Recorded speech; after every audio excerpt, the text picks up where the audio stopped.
Hey guys, welcome back. Georgia with the Easton Training Center. This is CrossFit ETB. We're going to go over the variations for the Kipping handstand push-up for CrossFit purposes today. So for the Kipping handstand push-up, there's 4 parts. At any point in time, if that is the part that your athlete is working on, they're going to branch off, count that 1 for 1. Alright, so this is the Kipping handstand push-up. This is what it looks like.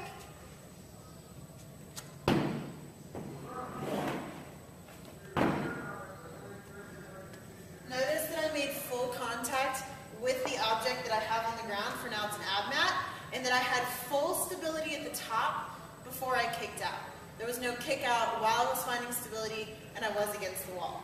For setup purposes, I'm going to have one ab mat. If I'm using an ab mat or an ab mat brand sit-up helper, I'm going to make sure that the thick side of the ab mat is away from the wall. So I'm going to take the thin side, place it up against the wall, and then make sure that I have a clear area on either side.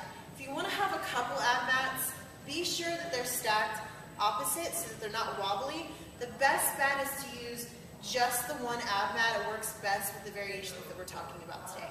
So part 1 of 4 of the Kipping handstand push-up is called the kick-up. This is what it's going to look like.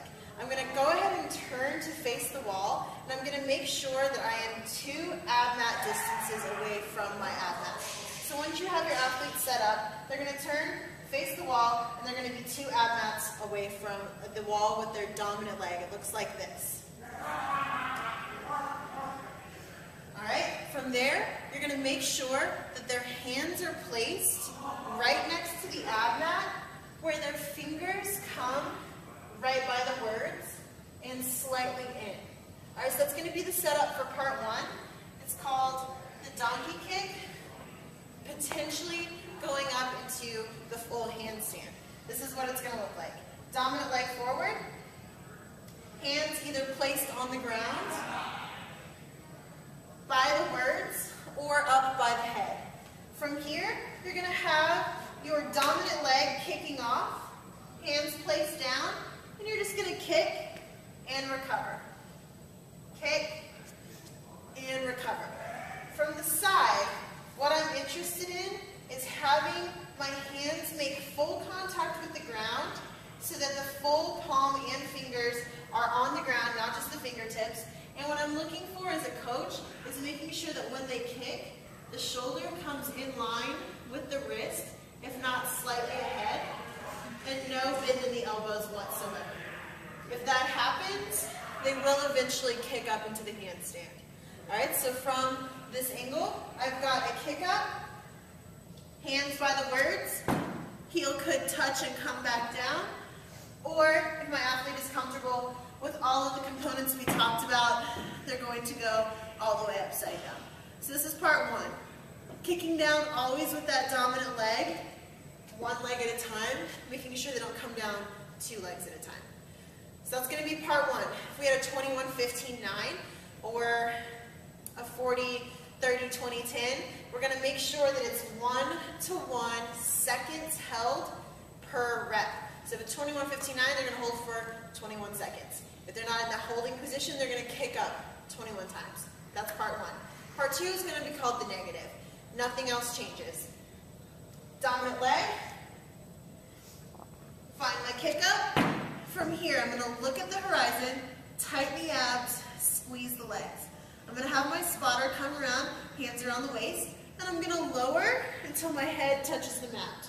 From there, I'm going to kick off 1 leg at a time, roll down, start over.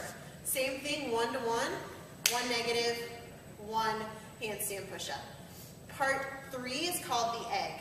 Alright, so for the egg, nothing changes. My athlete is comfortable in the kick-up, comfortable in the negative.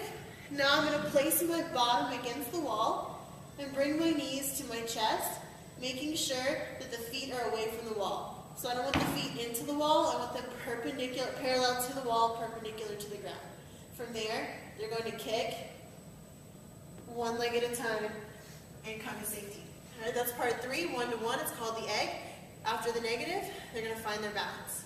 From there, we have part 4, which is the Kipping handstand push-up.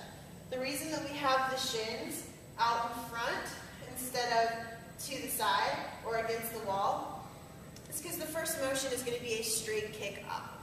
Once we kick up, then we're going to kick back with extension, let the head come through. So it's going to be looking like this.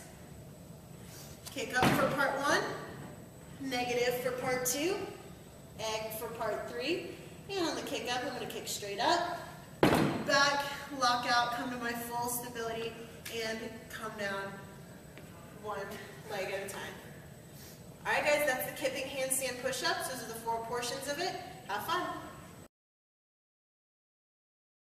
On the hand position, guys, we're going to make sure that the hands are in line with the word, so slightly out and slightly turned in. That makes sure that when the head comes down, the head is more towards the wall than the hands are, so that we're in a bit of a triangle when we land in our support. We also have 2 options. We can start with the hands on the ground, making sure that the shoulders can still travel as we kick, or we can start, like I showed earlier, with a kick up, placing the hands. Just make sure that whatever you do, there's no buckle in the hand, and the shoulder comes forward of the wrist. Oh, hell yeah.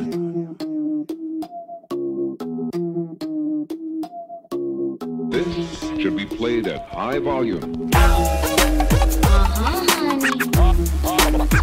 Oh, yeah.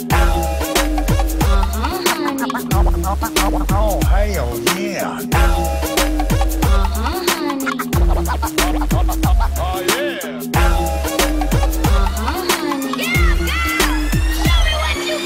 I can do handstands, I can do backflip, pounce on it, bounce out, bounce like. I can do handstands, I can do backflip, pounce on it, bounce like. I can do cartwheels, I can do I can do handsprings, I can do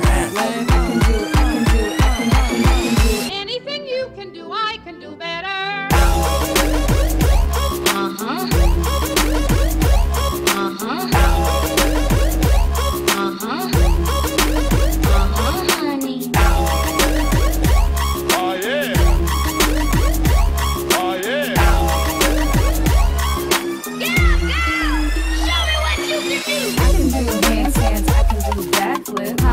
Pounce on it, bounce out, bounce like. I can do handstands, I can do backflip.